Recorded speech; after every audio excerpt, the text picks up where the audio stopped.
Okey, Assalamualaikum warahmatullahi wabarakatuh. Anda bersama saya Muhsin Hamdan, kita di Bola Rotan TV. Sekarang ni dah pukul 1.06 pagi. Kenapa tak tidur lagi kan? Tak, saya sebenarnya dah tidur tadi. Sekejap saya dapat nap sekejap dalam 5 minit macam tu. Dan saya kena bangun sebab saya nak siapkan banyak benda. Sebelum pagi ni saya ada meeting penting dan saya akan bergerak ke Langkawi. Lebih kurang pukul 11 tu saya dah kena pergi airport lah. So saya tergerak hati lah sebenarnya malam ni nak share sikit tentang sebab kita dah tengok Malaysia, dua pasukan Malaysia tewas. Pasukan King Cup, pasukan ke AUG tewas. So saya pasti kita akan sampai satu peringkat yang mana pemain-pemain kita yang pergi ke Thailand, dua pasukan ini akan pergi dan balik dengan keadaan yang emosinya mungkin akan terganggu, atau mungkin ada benda yang pergi dan kalah. Cerita dia kalah. Sebenarnya macam AUG, meskipun main cuma 3 pasukan dan sebenarnya kita hanya menang menentang Laos. Nak kata bangga, kita sebenarnya tak boleh nak zahirkan rasa bangga pun, sebab sebenarnya ialah Laos memang sentiasa di belakang kita. Dan main pun 3 pasukan je. Kalaulah yang ada bertanding tu mungkin Indonesia ada sekali, ke Myanmar ada sekali, so mungkin result might be differ macam tu. Same goes to King Cup. King Cup pun sebenarnya tak banyak pun pasukan yang kita lawan kan. Jadi saya yakin lah apa yang akan berlaku sekarang dan beberapa minggu yang akan datang ialah pemain kita akan rasa mood yang macam-macam lah. Mood swing akan berlaku. Dan benda ni bukan saja berlaku untuk prestasi tinggi. Benda ni turut berlaku pada pemain-pemain biasa-biasa pun sebenarnya. Contoh macam tadilah saya didatangi oleh salah seorang pemain di Sekolah Sukan Bukit Jalil kan. Saya tak nak sebut nama lah, tapi saya rasa kalau dia tengok video ni mungkin dia tahulah. Dia datang jumpa saya tadi, dia cakap, "Dia, CV saya makin teruk kan." Macam tu kan. Itu bukan kali pertama saya dengar benda macam ni. Ramai je saya berdepan dengan dengan industri yang saya duduk, iaitu dalam dunia psikologi. Memang saya berdepan dengan banyak situasi macam ni lah, khususnya melibatkan performance, sama ada prestasi kerja, melibatkan hubungan interpersonal, yang melibatkan hubungan antara pasangan, sampailah ke peringkat atlet yang macam ni, murid, guru dan sebagainya. So situasi ni biasanya akan dialami lah oleh jurulatih ataupun pembimbing. Jadi siapa juga anda yang sedang menonton, saya percaya anda mungkin dapat relate lah benda ni, sebab saya rasa anda kalau tak pernah kena, anda mungkin pernah tengok atau pernah dengar, atau mungkin pernah alami sendirilah situasi macam ni. Baik, apa situasi dia? Situasi dia ialah apabila kita tengok contoh time out. Bila time out STL lah khususnya contohnya, kalau kita apa yang berlaku masa time out, cuba komen sikit. Ketika anda tengok time out, coach tengok time out, apa yang berlaku? Cuba komen. Kan, kita tengok coach panggil time out, keluar. Okey lah, jangan STL je, yang lain pun kejohanan yang lain pun lah kan, time out. So bila time out, apa yang berlaku? Cuba komen sikit. Saya nak tengok. Ni ada lebih kurang 6 orang, 7 orang tengah tengok ni kan. Bila time out, pemain tengah down ataupun masa tu pemain tak perform, coach panggil, ngurus panggil, suruh keluar, dan time out berlaku. Apa yang berlaku sebenarnya semasa time out? Pada persepsi anda, ketika time out, apa sebenarnya yang kita kena buat masa time out ni? Adakah masa time out ni masa ni yang kita nak dengar yang macam biasa kita dengar kan? Apa yang anda biasa dengar? Sebelum saya nak komen, saya nak anda jawab dulu. Apa yang anda biasa dengar ketika time out? Apa yang akan dipertuturkan? Apa yang akan dicakapkan oleh mereka yang berada dalam time out tu? Okey, kita ingat masa time out, semua pemain kena berada di luar daripada gelanggang. Hanya akan ada 2 lagi orang yang akan bersama itu, sama jurulatih ataupun pengurus pasukan. So ketika time out berlaku, apa sebenarnya yang diperkatakan oleh seseorang yang berada di antara 5 orang itu? Baik, Saya ambil contoh. Kalau kita biasa dengar di STL, kita akan dengar yang popular. Contohnya ialah selawat. Dia akan cakap itu kan. Relax, ambil balik masa. Ataupun kita akan dengar orang kata tenang, check balik. Kita akan dengar benda-benda yang macam ni. Adakah benda tu yang appropriate? Adakah benda tu benda yang sepatutnya diucap semasa time out? Atau apabila set pertama tamat, kita pun bertukar kotak, so masa tu coach akan cakap sesuatu, pengurus akan cakap sesuatu. Cuba perhatikan ketika benda itu terjadi, siapa bercakap, siapa dengar, siapa yang masuk, siapa yang tak peduli. Anda akan perasan benda tu. Dan kalau kita perasan dalam tempoh masa yang sangat pendek ini, apa yang kita hanya akan saksikan ialah cakap. Perasan tak benda tu? Adakah anda mengalami benda yang sama ataupun tidak? Cuba komen sikit, saya tengok. Ini ada siapa? Zulfikar, Zaid, Nasri, Syari Hasan pun ada. So, apa yang sedang terjadi ialah kita dengar cakap. Dan kadang-kadang cakap tu kita rasa macam tak perlu kot nak cakap macam tu. Dia akan jadi senario yang macam ni. Lebih malang kadang-kadang kata-kata tu pula mengguris pula hati pemain contohnya. Sedangkan kita nak mereka perform dalam gelanggang. So apa sebenarnya berlaku? Okay. And then berlaku juga senario yang mana bila tamat permainan, orang datang duduk bincang itu, pemain down. Apa yang sebenarnya mereka expect? Apa yang mereka harapkan? Maybe dalam perjalanan balik, atau bila habis satu kejohanan, kita akan berkumpul semula kan. Ada sesi kita buat sesi kita panggil postmortem contohnya. So apa sebenarnya yang jurulatih atau pembimbing kena buat? Okey, baik. So mari saya kongsikan sedikit perkara ini. Baik, apa yang saya akan kongsikan ini adalah very psychological punya benda, sebab itu memang saya punya basic. Dan benda ni apply bukan hanya dalam sukan, tapi dia turut terguna pakai ke macam-macam sektor. Sebelum saya tanya, suara saya okey ke tak okey? Sebab semalam Rock kata suara saya tak dengar bila saya live kat Facebook. Boleh tolong komen tak? Dengar ke tidak? Sebab semalam saya tak pakai mic. Jadi dia kata suara saya tak dengar. Ke saya termute ke apa benda ke? Boleh tak komen? Sebab saya nampak ada satu thumbs up tu.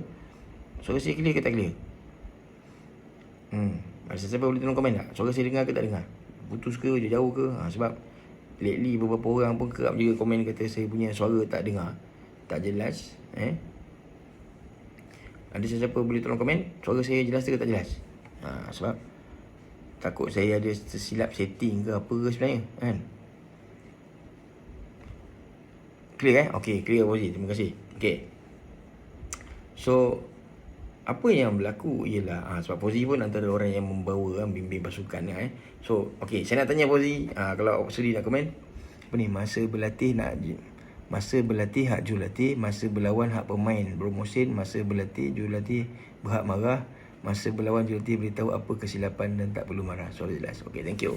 Waalaikumsalam Wan Amnun Nahar. Baik.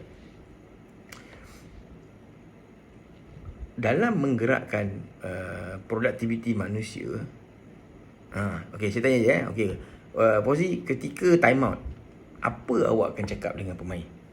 Ataupun ketika set bertukar kan, ketika tukar set, siapa sebenarnya yang banyak bercakap? Jurulatih ke, pengurus ke, pemain ke? Apa yang berlaku sebenarnya? Cuba komen sikit sebelum saya cerita benda ni.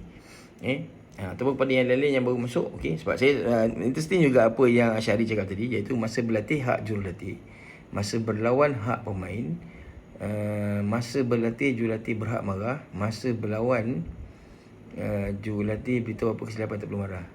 Terima kasih Sepak Takraw History. Lambat tidur So sebab apa tahu? Sebab kenapa saya bangkitkan isu ini? Bukanlah isu sebenarnya, tapi saya rasa benda ni tak ada siapa pernah cakap lah. Jadi biarlah saya bercakap pasal benda ni. Dan saya rasa saya entitled untuk bercakap sebab ini memang bidang saya. komunikasi ini sebenarnya adalah satu perkara yang besar. Komunikasi ni perkara yang besar. Besar macam mana? Besar iaitu komunikasi ni adalah satu benda yang Tuhan suruh kita communicate. Dan tahap komunikasi ni sebenarnya adalah dia perlu dipuaskan. That's why kalau kita tengok bila dalam sukan, kita jarang dengar orang cakap pasal benda ni. Okay, kita tengok dulu apa Fauzi cakap. Fauzi kata jurulatih lah kena cakap sebab dia nampak kelemahan pemain dia tahu kondisi pemain. Contoh Radin, dia tahu macam mana nak kejar balik, nak defend macam mana dan attack macam mana. Tu sebut sedikit. Okay, thanks Fauzi. So, apa yang Fauzi cakap ni ialah seorang jurulatih memberi respon kepada pemain dari segi taktikal lah. So macam dia kata tadi, kita nampak kelemahan kat mana, apa nak kena buat apa ni. Tapi perasan tak semasa sesi kita suruh itu ini, kalau kita sebagai pemain, berapa persen je yang masuk sebenarnya? Berapa persen je yang masuk? Untung dapat coach kalau macam Fauzi ni lah, bagi tahu suruh buat itu, buat ini. Tapi bayangkan kita dapat seorang coach yang masa time out dia hanya kata, okay, lag, control. Selawat banyak. Okay, lag, control. Cek balik. Macam mana? Kita cuba letak diri kita sebagai pemain. Okay. Dalam komunikasi, saya ulang balik, dalam komunikasi ni lah benda yang perlu dipuaskan. Dan memang tahap dia sangat tinggi. Sama level dengan makan, dia sama level macam tidur, sama level macam hubungan seksual. Yang mana semua benda saya sebutkan tadi perlu dipuaskan. Kalau dia tak puas, dia akan menimbulkan konflik yang berpanjangan. Dia akan ada masalah emosi. Makan kalau tak puas, kita akan ada masalah emosi kalau makan tak puas. Kita macam, "Alah, ni je ke? Tak ada dah." Macam tu. Kalau kita tidur tak puas, ada masalah emosi. Confirm lah tidur tak puas ada masalah emosi. Hubungan seksual kalau tak puas, ada masalah emosi. Confirm ada masalah emosi.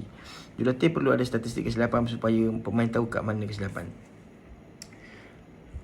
Saya suka bila cerita pasal statistik kesilapan ni. Later on saya akan respon. Tapi saya nak cerita part communication dia dulu. Okay, baik.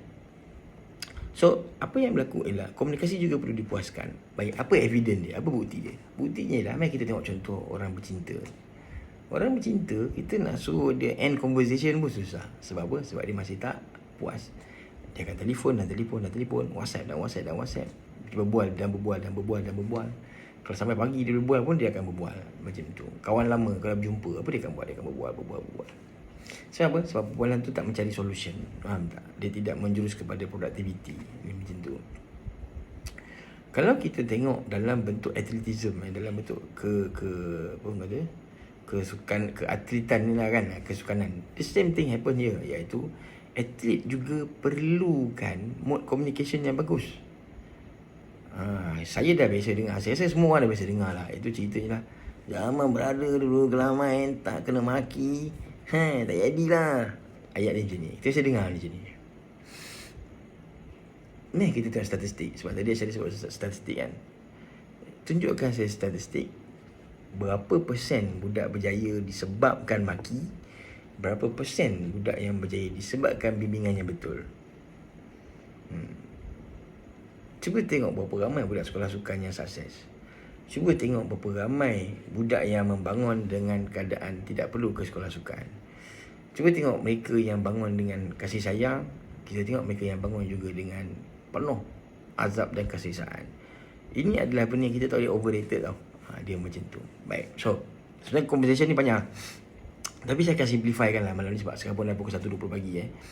Baik, apa sebenarnya jurulatih nak kena buat? Apa yang jurulatih, pemimpin kena faham terlebih dahulu? Iaitu sebenarnya ialah, dia ada satu istilah dalam psikologi yang disebut sebagai emotional breath ataupun nafas emosi. Nafas emosi ni kadang-kadang player kalau orang leading, dia orang dalam keadaan stres. 20% je coach cakap masa tim. Betul lah tu. Sebab stres kan. Jadi coach pula cakap, "Come on, cek balik. Benda tu tak bantu sebenarnya. Benda tu tak membantu. Trust ni, benda tu tak bantu sebenarnya. Kan? Sebab dia dah langgan tertekan. Coach pula kan? Kau tadi sepatutnya macam ni. Kita pun selalu kritik. Yang seorang pengulas sukan tu selalu kata sepatutnya. Kita pun menyampah nak dengar. Tapi bayangkan coach pun cakap macam tu. It doesn't help and resolve the problem lah. Tu masalahnya.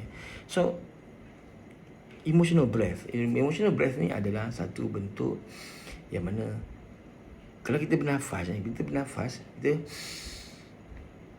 tak boleh tahan je. Dia kena lepaskan.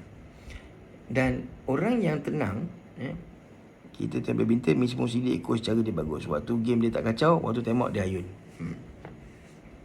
So emotional breath ni tadi, bila dia tarik nafas, contoh macam kita nafas kan, dia tak boleh tak lepas. Dia kena lepaskan. Macam tu. Dan bila lepaskan pula, dia perlu mengalami proses masuk dan keluar yang seimbang. Seimbang ni dia tak semestinya sama banyak. Komen Syam boleh translate. Tak apa. Manfaat untuk semua manusia. Pahala kot. Apa ada hal. Baik. So bila kita tak nafas, dia tak boleh keluar sikit je. Dia kena balance. Yang masuk dan yang keluar perlu balance. Dia tak boleh tarik nafas, tarik sikit. Tak jadi. Dia kena ada keseimbangan yang macam tu. Itu nafas angin, oksigen udara yang kita hirup. Udara keluar, in, out. Emosi juga macam tu. Emosi bila dia dalam gelanggang, dia digasak, penonton, pemain, inputnya terlalu banyak. Inputnya terlalu banyak. Tetapi bila ruang dia melepaskan itu sangat-sangat terhad. Ini yang mengakibatkan pemain mengalami masalah emotional breath. Emotional breath. So bila saya emotional breath, kita tidak merujuk kepada paru-paru, kembang kejut. Saya tak merujuk kepada hidung kita. Tapi emotional breath ni ialah satu condition badan yang mana dia melibatkan proses otak, synapse kita, dia melibatkan tentang blood flow, dan ini semua perlu dibantu dengan baik. Imagine this, katakanlah pemain kita kalah, dia berlatih dan dia tak berjaya. Coach nak buat apa? Apa yang coach akan buat? Coach biasanya saya pasal banyak terjadilah. Saya pergi, sebab saya dah pergi banyak tempat kan. Saya tengok kadang-kadang coach atau pembimbing, dia berakhir dengan membebel. Dan percayalah cakap saya, player tak serap banyak pun dengan benda tu. Sebab apa? Sebab most of the time dia adalah benda berulang-ulang. So ada dua part dalam conversation kita ni, iaitu kepada bergantung pada player. Ada player suka dengan kata-kata coach, ada player suka tak mau dengar cakap coach, macam tu. Atau dia masih benda tak boleh ubah, nak ubah pun diri sendiri. Assalamualaikum. Terapkan nilai keagamaan, lebih terutamanya penjagaan solat. Okey. Saya suka nak komen Brother Raizat punya komen. Baik. Jadi macam mana dengan atlet yang bukan beragama Islam? Kenapa dia perform? Atlet-atlet etis. Ni saya bukan kata agama tak penting kan. Jangan saya salah faham. Jangan salah faham apa saya cakap pula. Agama itu isinya. Tetapi productivity, kita cerita pasal productivity ni, kita tak nak cakap dalam platform kita yang kecil ni saja. Saya nak cakap dalam platform besar. Sebab berjaya ni kita tak kata hanya satu agama saja. Dalam sukan, Lionel Messi, Ronaldo contohnya, apa benda kita belajar daripada mereka? Adakah Messi dan Ronaldo adalah mengalami benda yang kita cerita tadi? Contohnya penjagaan solat dan aurat contohnya, kan? Bagaimana benda tu boleh relate dengan kejayaan mereka? Saya tak kata tak penting, jangan salah faham. Cuma yang saya katakan di sini ialah kita kena faham konteks kesukanan ni dia luas, dia besar. Saya tak kata pula agama tu sempit, jangan salah faham. Cuma cerita dia ialah hari ni ialah contohlah sepak takraw. Player kita tu orang Iban, bukan Islam. Player kita tu orang asli. Macam mana kita nak terapkan benda tu? Sebab cabaran ni ialah kita tak kendalikan satu kelompok pemain saja, kita kendalikan ramai. So apa yang kita kena boleh buat? Baik. Betul, Fauzi, training. Tapi ingat Syahir dah training pada muda. Sampai masa dia dah malas nak training. Saya tanya Syahir, dia merajin tak nak training lagi. Apa yang menyebabkan dia dah tak nak training lagi? Imbuhan tak bagus? Bagus kot. Berapa ramai player bagus yang tak nak training dah? Itu persoalan dia tadi. That's why benda yang saya mula kaji, saya mula tengok balik apa antara ini ialah tentang emotional breath tadi. Okey, jom saya explain.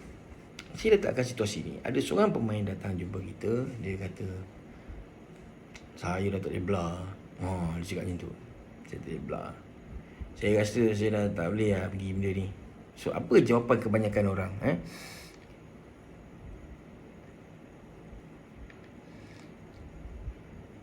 Okey, cara latihan baru. Ni pun satu benda jugalah, tapi tak apa. Saya akan simpan part tu dulu sebab tu dah pergi pada teknik latihan. Tapi saya nak pergi pada benda yang sebenarnya is very foundation, iaitu tentang emosi.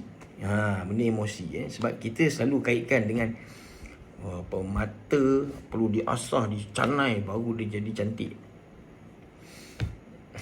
Betul lah kan? Selalu dengar benda macam tu kan tapi solusi kepada banyak benda kadang-kadang bukan datang pada penciptaan benda baru. Solusi bukan datang semua penciptaan benda baru. Okey, saya bagi contoh yang terkini lah, apa yang saya lihat ialah macam tadi lah, saya kata ada seorang player sekolah sukan Bukit Jalil berlatih, hari-hari berlatih, fasiliti bagus, tempat baik, rakan-rakan baik. Tapi melihat dia, sebab saya pernah latih dia, saya tengok dia main. Jadi, and tanpa saya perlu bercakap pun, dia datang jumpa saya dan dia kata, sebisa makan teruk dia. Dia cakap macam tu. Okay, now, sekiranya ada seorang player datang macam ni jumpa kita, yang saya perasan banyak kali terjadi, ramai orang akan buat benda ini, iaitu apa? Kita mula menasihati mereka. Betul tak betul? Kita akan mula menasihati mereka. Kita akan mula, kau kena macam ni, kau kena macam tu, brother dulu macam ni, brother dulu macam tu, dia ni buat macam ni, dia ni buat macam tu, kau kena macam tu, kau macam ni. Percayalah cakap saya, benda tu sebenarnya tak selesaikan masalah. Sebab momen dia jumpa kita, dia bukan momen dia nak solusi. Kena faham itu bukan momen dia nak solusi. Momen dia bukan nak solusi. Kita perlu menyelesaikan masalah yang rumit masa itu. Masalahnya masalah emosi, bukan masalah taktikal. Contoh macam time out. Benda yang saya nampak jarang berlaku ialah coach jarang tanya player apa yang berlaku dalam gelanggang. Coach hanya cerita apa yang coach nampak je. Setuju tak cakap itu? Coach jangan tanya apa yang player tengah alami, apa yang tengah berlaku, kenapa. Tapi coach hanya cakap, coach rasa ini, kau kena macam ni, kau kena macam tu. Nombor satu kita kena faham ialah manusia ni, kita tak suka kena tegur tau. Kita ni tak suka ditegur-tegur kesilapan kita. Benda tu. Tetapi memang manusia perlu dibantu, manusia perlu dididik, manusia perlu dilatih. Sebab tu datang training semua ni. Sebab 4 cara untuk kita improve performance ialah 1, mentoring, 2, coaching, nombor 3, facilitating, nombor 4 adalah counselling. Dia ada 4 cara. Saya ulang, mentoring, coaching, facilitating, counselling. 4 cara ini sebenarnya adalah untuk kita membantu orang improve performance benda ni. Tapi malangnya apa yang saya lihat ialah kita sebenarnya mewarisi apa yang kita biasa tengok dengar, apa kita biasa dengar pada orang lain ataupun apa yang kita alami masa kita belajar dulu, masa kita main, kita kena marah dengan coach macam tu. Dan kita hanya dengar benda tu lah. So kau akan cakap, kau boleh lebih tinggi sikit, rendah ni, tak sampai ni, kau macam ni, dia macam tu. Realitinya, trust me, tak ada siapa suka diperlekeh, tak ada siapa suka condemn, tak ada siapa suka kena tegur asal kesilapan. So apa coach nak kena buat, apa pemimpin nak kena buat, sebenarnya ialah kita kena faham bahawa bukan semua proses perubahan ini akan datang dengan hanya kita bercakap. And kita kemudiannya akan dengar orang cakap sini, saya cakap banyak kali dah dia degil, tak dengar. Berapa kali kita dengar orang cakap, saya cakap dengan dia sekali tu pun faham. Bagi tahu kita banyak dengar orang kata, saya cakap banyak kali dah, tak dengar. Atau benda kita cakap, saya cakap tahu dia sekali, bagus lah, tu dengar lah. Yang mana satu? Yang mana satu lebih berkesan? Bagi tahu saya. Realitinya macam tu. So, apa yang kita kena buat mula-mula? Bila ada pemain datang jumpa kita, ataupun kita datang jumpa pemain dan kita tahu mereka berada dalam mode yang rumit, dia adalah susah, performance tengah drop, apa yang kita kena buat ialah satu, kita kena tunjukkan rasa curious, rasa ingin tahu. Ini yang coach kena buat. Bukan coach tunjuk rasa pandai, bukan coach tunjuk rasa dia tahu, bukan coach tunjuk rasa yang dia lebih arif dengan apa yang terjadi. Sebab pemain adalah manusia, pemain perlu empathy daripada kita. Faham tak maksud empathy? Simpati dan empathy tak sama. Simpati berbeza, empathy berbeza. Tu nanti saya akan cakap dalam tajuk yang lain. Tapi apa yang pemain perlukan ialah dia perlukan ruang emotional breath ni tadi. Nafas emosi tu dia perlukan. Dia perlukan ruang untuk dia bagi tahu kepada coach, ini yang saya tengah alami sebenarnya dalam gelanggang. Dia perlukan itu. Bukannya coach, nasihatlah saya. Bukan. Players bukan nak itu. That's why contoh lah akan saya nampak macam KL Thunder. Ada satu game dulu, coach panggil time out. Coach D panggil time out. Coach cakap pada player masa tu, Ijab Bom buat tak pandang, Ayong buat tak pandang, Syahid buat tak pandang. Bukan Syahid, Azlan Alias masa tu buat tak pandang. Bila kita tengok dalam video tu, kita akan rasa, nombor satu, saya kesian dengan coach. Sebab dia usaha time out panggil. Kedua ialah orang akan beranggapan bahawa pemain ni biadab. Pemain ni tak peduli pasal coach. Pemain ni tak nak dengar coach cakap. So sebenarnya kesalahannya dekat mana? Salahnya ialah, iaitu time out tu dah betul. Tapi apa yang berlaku dalam time out tu yang tak betul. Faham tak? Jangan ingat coach saja yang nampak. Coach nampak daripada luar macam tu. Player kat dalam, dia yang tahu apa yang dia rasa. Tapi siapa pernah tanya player apa yang dia tengah rasa masa tu? Faham tak? Ini benda yang kita kena baiki, benda ni. Especially sama ada anda adalah pembimbing kod petang-petang atau anda adalah majurulatih bertauliah. Ini kita kena buat sebenarnya. Bukan sebab kita coach level 3 kita tahu semua benda. No, bukan macam tu. Even benda ni pada sekolah. Kadang saya kesian saya tengok macam budak-budak sekolah main. Cikgu marah. Bila time out, budak kena marah. Apa ingat kita ni berjaya sebab kita kena marah ke? Sebenarnya, adakah marah itu adalah satu-satunya jalan untuk berjaya? Tak. Berapa ramai orang yang berjaya sebab diberikan kata-kata yang baik. Kalau orang berjaya sebab kena marah, kalau macam tu, bila dia berjaya, jangan bagi hadiah. Maki lah. Lebih maju. Kan kata berjaya sebab kena marah. Bila dia berjaya, esok maki. Jangan bagi hadiah. Pemenang pingat emas. Sukan si Malaysia. Orang tepuk tangan. Sampai tu jangan keluar dia, maki. Bodoh kau ni, siapa suruh kau menang? Patut tak kita buat benda macam tu sebenarnya? Tak ada. Sebenarnya bila kita marah orang, kita kononnya tegur, sebenarnya kita sendiri sedang meletakkan dalam satu keadaan yang mana kita juga ada satu yang kita sebut sebagai just to feed the ego of the coach. Sebab apa? Sebab mereka ni perform, kononnya setan kita. So kalau dia tak perform, dia tak berjaya, coach juga akan dianggap tak berjaya. Betul tak? So coach kononnya marah sebab aku dah ajar dah cara ni, kenapa kau tak buat? Coaching bukan itu. Sebab tu kalau kita tengok pasukan-pasukan besar, bola sepak contohnya, pasukan tu kalah, yang kena buang player ke coach? Bagi tahu saya. Yang kena buang player ke coach? Adakah keseluruhan pasukan Manchester United kena buang? Atau coach kena buang dulu? Faham tak beza dia? That's why sepak takraw kita, dia susah nak pergi beyond. Kita tukarlah beberapa kali pun. Yang lebih malang lagi, kita ada satu pemikiran yang tak tepat, iaitu apa? Coach kena bekas pemain Malaysia ada, baru boleh. Dia bukan macam tu. Faham? Bekas pemain Malaysia belum tentu boleh jadi coach. Dia pernah menang pingat emas sampai 16 kali pun belum tentu boleh jadi coach. Ini benda yang kita kena betulkan. Untuk sebab itu masa latihan hak jurulatih untuk marah, masa berlawan hak pemain, sebab masa berlawan tak boleh ubah pun cara bermain. Baik. Sebenarnya Asyari, again, untuk membetulkan pemain, dia tak semestinya kena marah. Cik Syari kerja kan, Cik Syari suka tak Cik Syari salah buat kerja, Cik Syari kena marah? Suka tak? Dia tak suka. And sebenarnya contoh ni Nabi dah tunjuk dah sebenarnya. Nabi marah orang ke? Bagi tahu saya, orang yang berjaya, Abu Bakar, Umar semua, adakah mereka ni menjadi Muslim yang hebat sebab dia kena maki dengan Nabi? Kan? Dia bukan cara tu. Faham tak? Ini masalahnya. Bila kita ni kena marah dengan coach, kita tak akan mendekati coach, kita akan menjauhi coach. Sebab apa? Apa yang akan berlaku ialah people do what being instruct ke atau what being inspect. Benda ni kita tengok. That's why bila kita tengok dalam coaching, dia kena ada kaedah-kaedah dia. Dia bukan hanya tentang okay, lepas ni modul apa, modul apa. No, dia bukan tentang itu saja.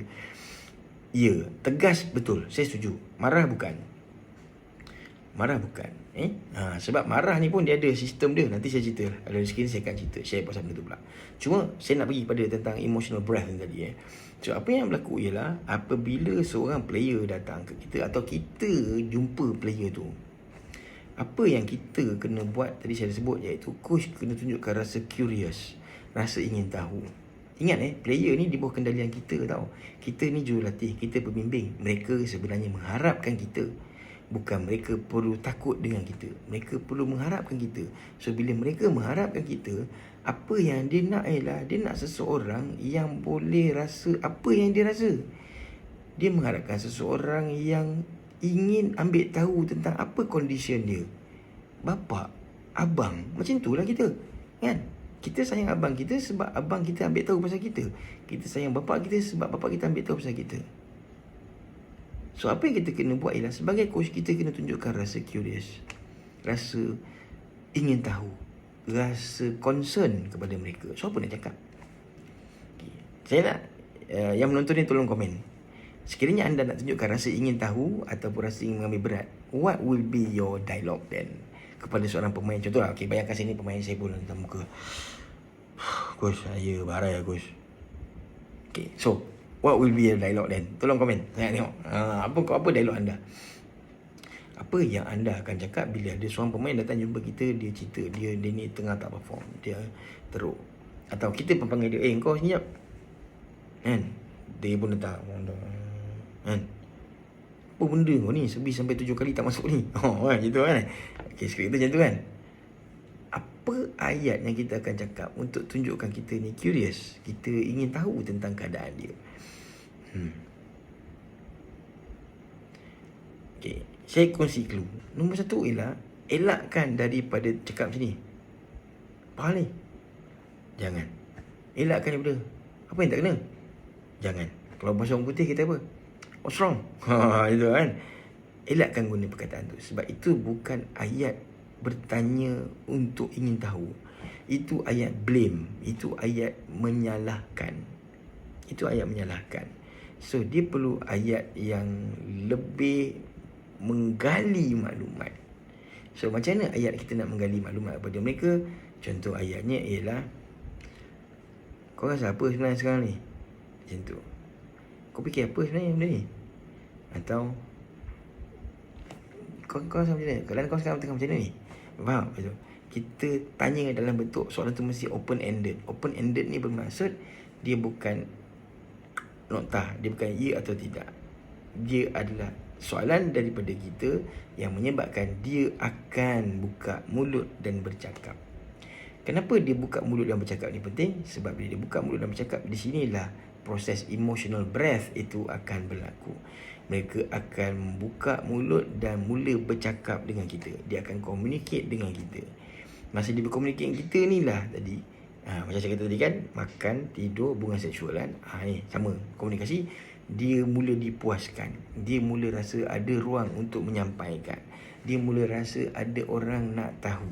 So bila orang cakap, ni apa yang saya selalu pasal lah, bila coach ataupun pembimbing orang tu baru ngadu sikit je, baru berkajang-kajang nasihat daripada coach. Pasal tak benda tu? Panjang motivasi daripada pembimbing. Oh, ini salah ni. Kau sebenarnya kena macam ni. Kau sebenarnya kena macam tu. Kau jangan macam ni. Kau jangan macam tu. Orang tu baru buka sikit cerita. Kita dah panjang nasihat dah.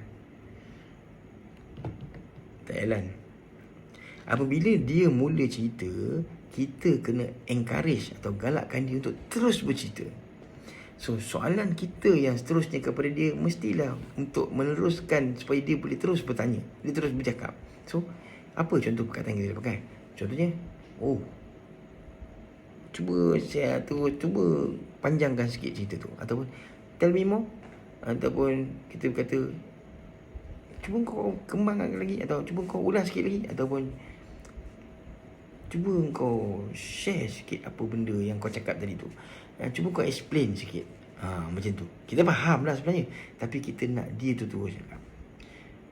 Atau kita boleh cakap dia, oh macam tu kau rasa so apa lagi yang kau rasa? Tanya dia soalan supaya dia rasa lagi. Dia rasa nak cakap. Bukan kita yang banyak cakap. Sebab tu Tuhan bagi kita 2 telinga, 1 mulut. Bukan 2 mulut, 1 telinga. Sebab apa? Supaya kita lebih banyak mendengar daripada bercakap. Jadi sebab kita selalu komplain, kita selalu tegur pasal pemain je kan. Jarang kita cerita pasal jurulatih kan. Tadi malam ni saya cerita lah sikit pasal jurulatih. Sebab benda ni adalah benda yang sebenarnya satu ekosistem. Pemain berjaya bukan hanya sebab pemain rajin. Pemain berjaya sebab ekosistem. Dia macam tu. So coaches, pembimbing juga kena main peranan. Pemain dah usaha tapi kata-kata pada coach dan pembimbing juga sebenarnya mematikan. Mereka juga takkan ke mana-mana. Ini benda yang jelas. So InsyaAllah lah nanti kalau ada rezeki, saya akan cuba rangka satu program. Saya akan namakan program ni lah Coaching for Marginal Performance. Saya harap PSM mungkin boleh consider lah untuk enroll ataupun untuk buat program ni. Sebab kita selalunya ada kursus coaching ni kan, tahap 1, tahap 2. Tapi kita jarang, atau saya rasa tak pernah pun PSM buat kursus coaching ni dalam bentuk pendekatan psychological. Maybe ISN, MSN pun saya rasa diorang pun tak pernah buat benda macam ni lah. Tak tahulah, tapi saya rasa tak ada. Jadi benda ni yang saya rasa perlu. So apabila player mula berpeluang untuk berkongsi rasa, contoh bila time out kadang time out pun player pun datang. Dan kita ada 3 orang je kat situ sebenarnya player kita. Siapa yang paling problem? Contoh masuk feeder ni jadi pokok je. Feeder ni jadi bahan kena lanyak je. Dan mulakan soalan kita pada feeder tu. Ni kau okey tak okey? Bila okey tak okey apa jadi? Dia akan jawab okey atau tak okey. Dia adalah close ended. Dia bukan open ended. So soalan kita tak boleh okey tak okey. Sebab dia hanya akan dia tak okey pun dia okey tak okey. Faham? So dia tak membantu pun. So dia kena soalan open ended. Macam mana nak buat open ended kalau kita tanya pada video tadi? Kan dia kena tanya kena tembak. Macam kita tanya open ended, soalan yang dia boleh kupas dengan panjang. Contohnya, kau rasa macam mana nak ambil baseball tu? Dia macam, saya pun tak tahu nak ambil macam mana dah. Dan tanya lagi 2 orang ni, 2 pemain lagi. Biar ahli rakan seregu dia juga boleh bagi input. Kalau tidak, kekalahan regu tu akan menjadi blame-nya pada seorang feeder tu saja. Ini selalu jadi. Sebab tu bila kita tengok, bila kalah kan, kita akan tengok walaupun game akak baru, kita akan dengar dialog macam ni. Dia lah, tekong saya kata tadi Serbi tak masuk, macam mana, takkan saya je nak pukul, mati lah. Timbullah rasa-rasa tidak berpuas hati macam ni. Sedangkan acara adalah antara regu. Ini acara berpasukan. Beban itu ditanggung bersama, bukan dia seorang aja punca. Saya respect pada Boy ni tekong Melaka kan. Masa aksi Liga Pasukan Melaka baru ni, Gila dia injured. Tapi dia berjaya memain peranan, mengemudi regu dia, bertahan dan menyerang. Second set mereka boleh menang. Gila dia main tak boleh buat apa dah. Main tak nak tanduk je. Man tu main tak nak tanduk, tak boleh buat apa dah. Lawan pula regu sebelah padat, first set dah kalah. Tapi sebab dia berjaya kendali dengan baik. Apa berlaku kepada regu Gadik masa tu? Regu Gadik masa tu saya perasan penonton, saya perasan coaches, saya perasan pembimbing, banyaknya ialah tentang salah, buat macam ni, buat macam tu, buat macam tu. Saya dapat tengok muka pemain-pemain tertekan sebenarnya. So pada geng-geng Gadik ni, saya bukan nak salahkan betul lah tapi ini sekadar perkongsian lah Ulahlah sikit tentang perlunya Liga Sepak Takraw Semi Pro untuk segmen lain yang lain. InsyaAllah nanti saya akan ceritakan yang Profito Trio Battle ni sebenarnya menuju ke arah tu lah sebenarnya. Profito Trio Battle ni sebenarnya menuju ke arah tu, supaya Semi Pro ini adalah benda yang dapat kita laksanakan nanti InsyaAllah. Tapi ni permulaan dia lah, saya akan cakap ni. Jadi sedikit tambahan, untuk Profito Trio ni nanti kita ada opening act.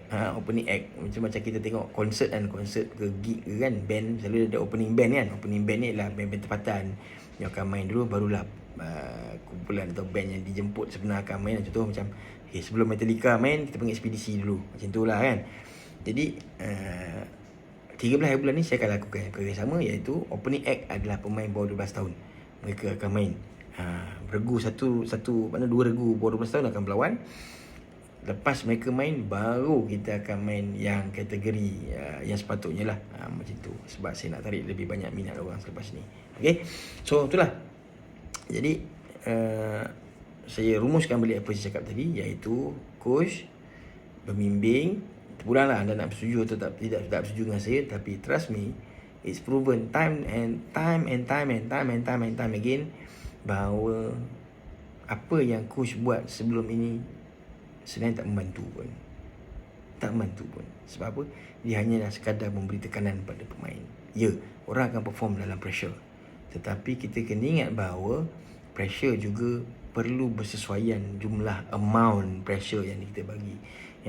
Kalau kita nak membentuk buah temikai, pressure yang kita perlu beri adalah berdasarkan pisau ukir di tempat yang betul, pada kedalaman yang betul. Tapi kalau kita pressure pakai parang, temikai takkan jadi ukir, temikai akan berterabur pecah. Macam tu lah juga senario je. Buah durian, dia keras, tapi untuk buka pada alur-alur pangsa yang betul, kita kena tekan. Memang kena tekan, tapi di tempat yang betul. Dan kalau kita perasan, tekanan pada buah durian sebenarnya tidak perlukan tekanan yang teruk sangat. Tempat yang betul, sweet yang betul, dia akan terbuka dengan baik. Macam tu lah juga performance sebenarnya. Macam tu. So, jangan pernah bangga sebab kita pernah maki budak. Jangan pernah rasa hebat sebab kita pernah marah orang. Jangan pernah rasa kita terror sebab kita pernah pun sampai level itu dan ini, dan kita dibangunkan dengan cara maki-maki ni semua. Tak macam tu. Performance bukan macam tu. Dan terbukti pun, semua maki-maki ni tak pernah berjaya membuatkan pasukan Malaysia menang pada orang Thailand. Terbukti. So kenapa kita nak buat benda yang sama? Move on. Do something else. Kita buat kaedah yang lain. Dan percayalah cakap saya, it's about time. Dia bukan hanya tentang mengubah modul latihan, dia juga perlu mengalami proses perubahan psikologi pemain, coaches dan juga pembimbing. We gonna see the result sooner or later. Macam tu. So esok akan ada, pagi besok ada perlawanan persahabatan, test match antara Sukan Bukit Jalil dengan pasukan MSD Ulangan. Malangnya saya tak dapat nak turun serta lah untuk tengok, tapi saya dah bagi tahu tadi dekat Cikgu Izzuan Bukit Jalil, ada seorang bakat besok tekong kiri yang perlu mereka tengok. Macam mana player ni dengan sedikit saja touch up yang kita buat hari tu, performance dia jadi berbeza. Itu yang sebenarnya saya nak bagi tahulah, bahawa sebenarnya performance kita boleh improve. Tapi caranya kena betul. Macam itulah. So guys, dah 1.50 pagi. Saya rasa cukuplah dulu kita berkongsi pada malam pagi ni, insyaAllah. Saya pun nak kena settlekan kerja-kerja saya sikit lagi. Hopefully semuanya berjalan dengan baik lah, insyaAllah. Okay, so semoga session ni bermanfaat untuk semua. Dan tolonglah share supaya lebih ramai lagi orang dapat input untuk kebaikan semua pihak. Alright, segalanya sepak takraw hanya di Bola Rotan TV. Frame belakang sama dengan rumah saya. Alhamdulillah, saya pun tak ingat kat mana saya beli. Sama pula itu. Okay, so jumpa lagi. Assalamualaikum warahmatullahi wabarakatuh.